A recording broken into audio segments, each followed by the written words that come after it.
Bonjour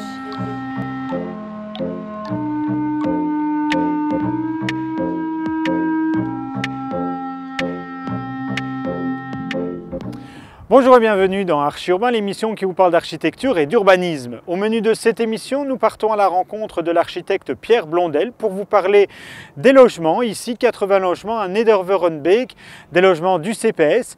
Mais avant toute chose, pour commencer l'émission, nous allons rue Cayenveld, à 2 pas de la maison communale d'Ixelles. Bonjour Pierre.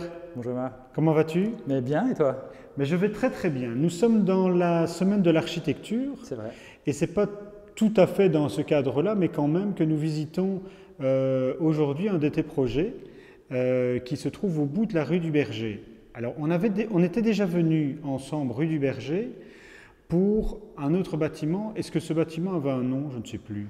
Oui, c'était le projet Berger qui était du logement social pour le fonds du logement. Voilà. Et pendant que tu faisais ce projet-là, il y a un type qui est venu te trouver, se demandant ce que tu faisais avec tes plans, et il t'a dit « j'ai un terrain ». Oui, c'est ça, c'était un riverain. Alors j'étais un peu inquiet parce que généralement, quand des riverains viennent vous trouver, quand vous faites un projet, c'est pour dire « je ne suis pas d'accord ». C'est les problèmes qui commencent. Voilà, c'est les problèmes qui commencent. Alors j'étais un peu rétif à lui fournir des informations, mais finalement il m'a dit « mais non, j'ai un terrain juste ici, là, vous voyez, au bout de la rue rue du Berger, il y a la rue Cayenveld, et vous voyez là ce creux de 5-6 mètres de large entre cette maison abandonnée et les autres.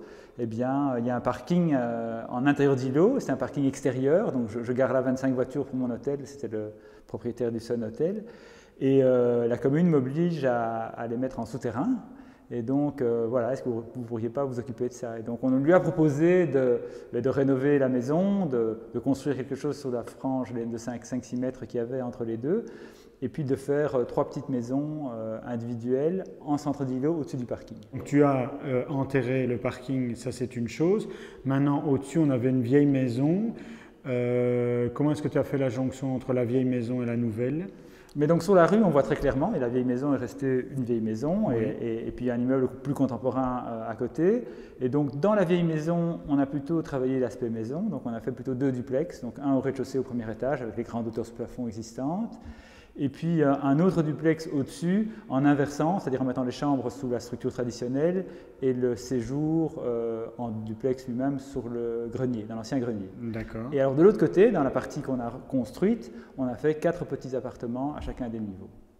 C'est ça, 4 appartements, dont le dernier a une terrasse panoramique. Oui, le dernier, en fait, a sa terrasse sur son propre toit. Donc, il y a un escalier qui part du séjour et qui mène directement sur le toit plat, qui est une terrasse panoramique, effectivement. C'est ça. Alors, si on voit bien l'ancienne façade à rue, la nouvelle façade à rue, à l'arrière, par contre, on a l'impression d'avoir un ensemble, donc plutôt dans les tons de gris, et plutôt de biais. Donc, tu as quoi? Abattu la façade arrière de l'ancienne maison? Non, je ne l'ai pas abattu, simplement j'ai fait une extension de cette façade pour me mettre à la même profondeur que les voisins à gauche et à droite. Le rez-de-chaussée, quant à lui, c'est juste une grille, et derrière la grille, il y a la cage de service qui permet d'accéder à tous les logements, et de l'autre côté, c'est l'entrée des parkings. Voilà, exactement. Parfait. Mais il y a également alors le passage pour aller, le chemin pour aller en intérieur d'îlot. Et en intérieur d'îlot, alors là c'est incroyable parce que qu'est-ce qu'on découvre? 3 maisons. Oui, c'est 3 maisons, c'est des toutes petites maisons, hein, c'est pas très grand, c'est des maisons qui font 90 mètres carrés environ, 2 chambres, qui sont seulement sur un niveau, puisque l'idée n'était pas de dépasser les murs périphériques mitoyens, les murs de jardin, de rester tapis derrière ces murs-là. Et donc c'est une structure un peu en nappe, si on veut. Les maisons s'imbriquent les unes par rapport aux autres, forment une sorte de patio carré, et ont chacune à l'arrière un petit jardin. Les matériaux que tu as utilisés ici? C'est très simple, c'est de l'enduit sur isolant pour les murs, beaucoup de verre et à l'intérieur plutôt des planchers en bois. Oui. Effectivement, je trouve qu'il y a de très grandes vitres. On voit d'ailleurs une baie derrière nous, mais on peut voir sur les images d'autres plans où on voit des grandes baies. On a l'impression que tu as voulu travailler sur la lumière, la luminosité dans les appartements. Ben, c'est des petits appartements, hein, donc voilà, ils font 80 à 90 mètres carrés, je crois qu'il y en a qui fait 100. Et donc c'est pas très grand pour des 2 ou des 3 chambres. Et donc on voulait un peu se dilater sur l'espace extérieur. On n'avait pas beaucoup d'espace extérieur parce qu'on est quand même dans une parcelle d'intérieur d'îlot. Donc, et donc on voulait oui, travailler sur cette transparence. Ils sont tous transversants. C'est toujours un séjour traversant, un grand séjour traversant, salle à manger, salon, et une cuisine en alcôve, en U, qui fait la jonction, quoi. Comment est-ce qu'on s'inscrit dans un tissu assez urbain? On est dans une petite rue ici.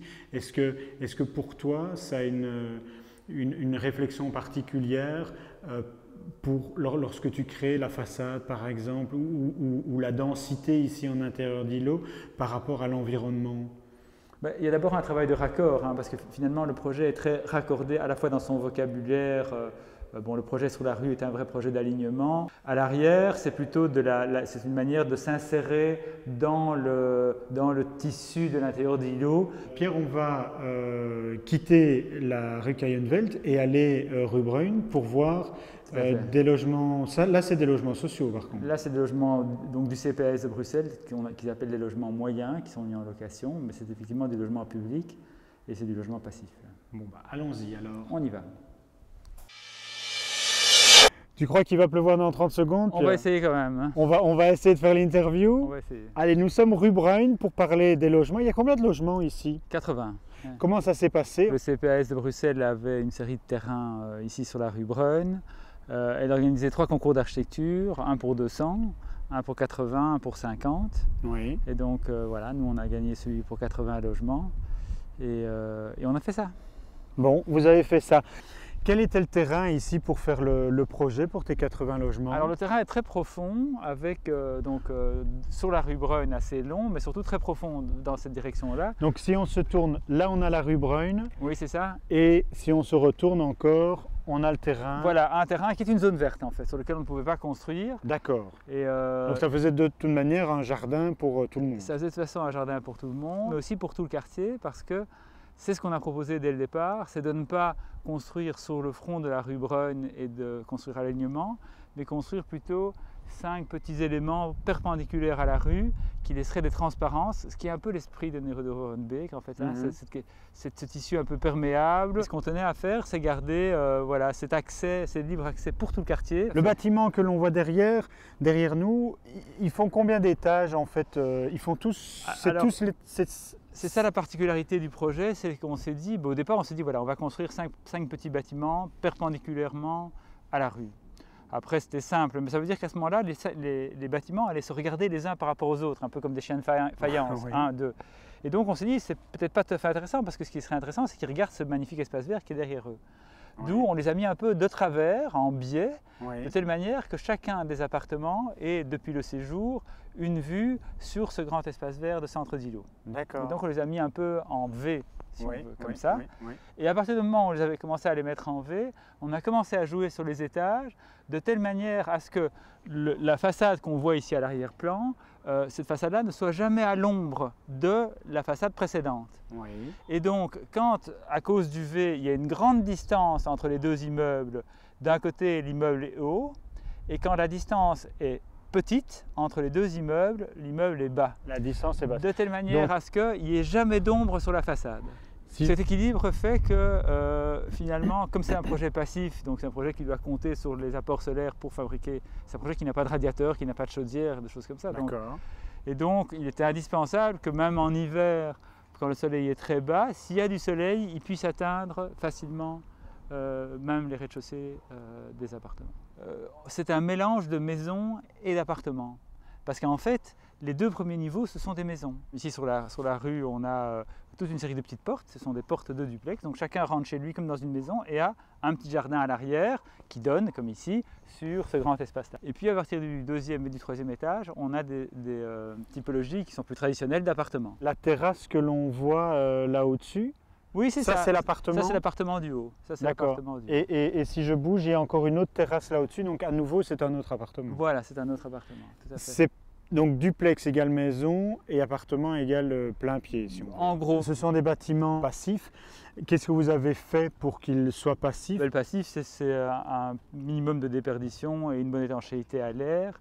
Et essayons surtout de ne pas utiliser trop de technologie. L'architecture elle-même, la base de la composition des façades, des volumétries, des hauteurs, de la position des immeubles, par rapport à la rue et à l'ensoleillement, c'est ça qui fait la base. Et alors après, c'est une énorme isolation, une gigantesque 20 à 25 cm d'isolation extérieure, des châssis super étanches, et ce qui va de pair avec ça, une ventilation double flux, voilà, mais effectivement, ici, il n'y a pas de radiateur.